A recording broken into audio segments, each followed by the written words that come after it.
There's a moment in the Bible where Jesus was teaching his followers, and a religious expert stands up to test him. He asks Jesus two questions.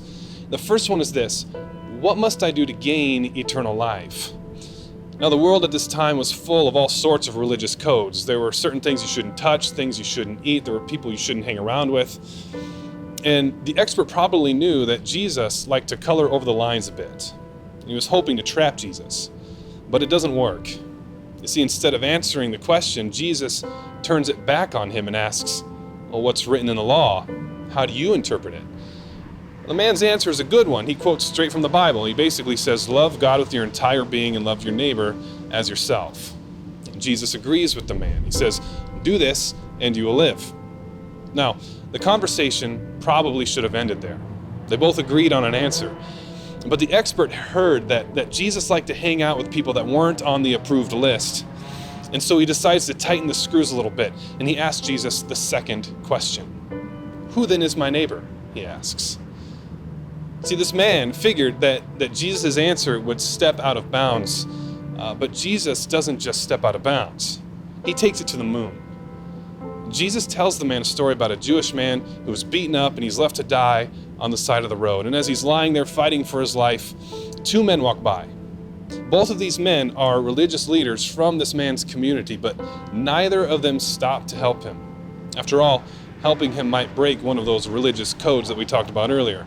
And then a third man comes along.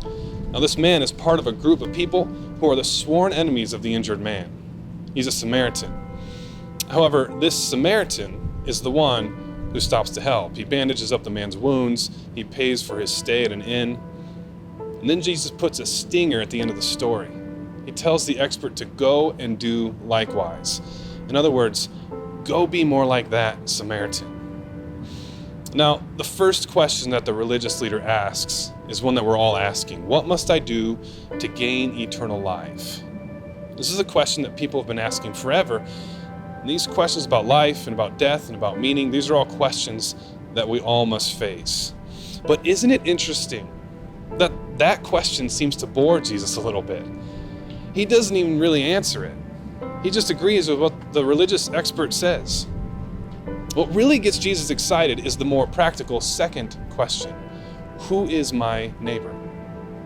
The question that everyone's asking seems to bore Jesus, but the one that we think is obvious gets him excited enough to tell the story. See, there's something important here. Today, many of us are asking these heaven kinds of questions. How do I get eternal life? How do I leave here and get there? Jesus' answer, in a way, isn't what we would expect. His focus in this passage is not what gets us there, but what brings there to here. He's teaching us that, in a way, eternity lives right before us, and we risk passing it by every day. It's all around us if we'd only have eyes to see it. Sometimes we've been so eager to hear Jesus' answer to the first question that we forget his answer to the second. Now at Table Church, we're trying to walk with Jesus on that road every single day. We're learning how to turn aside and to see eternity right in the midst of the joys and the triumphs and the brokenness and the pain of normal life. We want our lives to be an invitation that extends to the whole world, inviting people to sit and learn to do life with Jesus.